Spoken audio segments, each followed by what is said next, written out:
We know why we're here. To stand behind all who serve. To deliver the technologies vital to freedom. To help carry hope to those in need. Around the globe, the people of Boeing are working together for what matters most. That's why we're here. Talk too much. I can't believe the things that you say. James Jones, Charles Ramsey, Joe Biden, Mike DuHaime, Fran Townsend, Francis Townsend, John McCain, John Kerry, Ted Kennedy, Brent Scowcroft, Mike Huckabee, Arlen, Specter, Barbara Boxer, Lindsey Graham, Dianne Feinstein. That we ought to take a very close look, hopefully on a bipartisan basis, of setting a date to begin to have an orderly redeployment.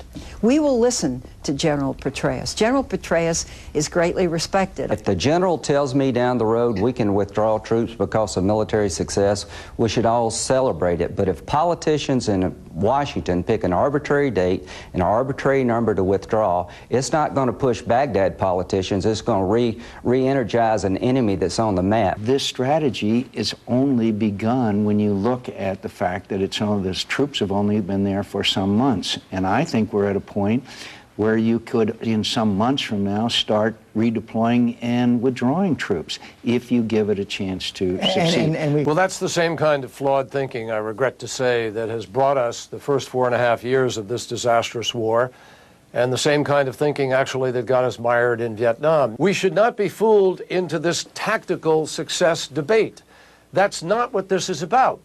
We all know we will never have enough troops to provide the kind of tactical success in one community or another all across Iraq. The truth of the matter is that the Americans, this administration's policy and the surge are a failure.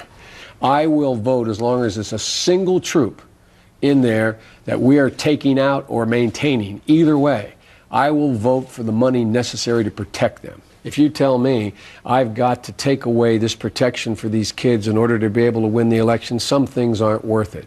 Some things are worth losing over.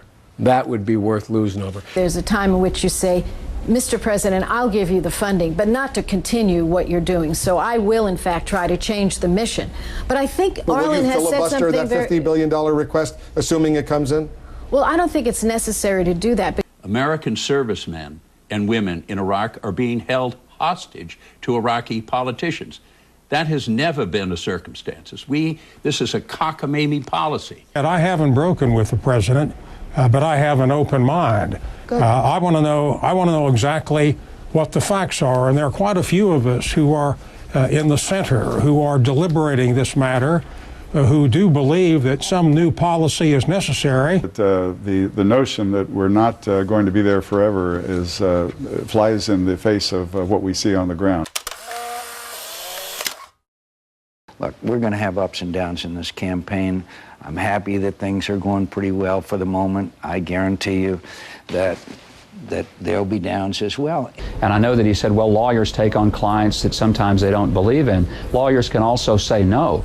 And if it's a matter of conscience, if it's something that gets to the very heart and soul of an issue like the sanctity of human life, I think if he's genuinely all the way to the bone, convinced that it's wrong, then you just say, you know, there's some cases I just don't choose to take. You want to respond to Governor Romney? Well, with all due respect, I appreciate his budget advice, but we're not spending money like he is. We don't have to raise it. And we're getting where we're going by being frugal, just like I'd want to be with the federal treasury. I'd be worried if I were a voter, if a person's spending millions and millions of dollars to barely be in double digits, I'd be beginning to think I don't want that person in charge of the federal treasury. Why haven't the social issues killed him, as a lot of people thought they would? One, Rudy Giuliani governed very much as a conservative in a place that's very difficult to do so. These guys are trying to become, as you just discussed, Ronald Reagan. They don't want to be George Bush. But if you want to talk about the most exciting wings of the party, it's the governor in California, and they are not talking necessarily about him. There was Stevie Wonder, Obama, and Oprah all on stage, and that there was this electric moment and that the crowd went wild. So, I mean, you know, at the end of the day, how much can Oprah cut in, so to speak, to Hillary Clinton's woman vote? And I think that's going to be very interesting, and we're going to need to watch that. I don't want to say whom the president should nominate, but I think that Ted Olson's a very able guy and would make a good attorney general. You can be sure of one thing. He will receive a fair hearing. But would you just assume that the president doesn't name him? That's up to the president. That a plea can be withdrawn if it was not intelligently made. And what Senator Craig did was by no means intelligent. But let me ask you this. Talk too much. I can't believe the things that you say. Brought to you by the Boeing Company.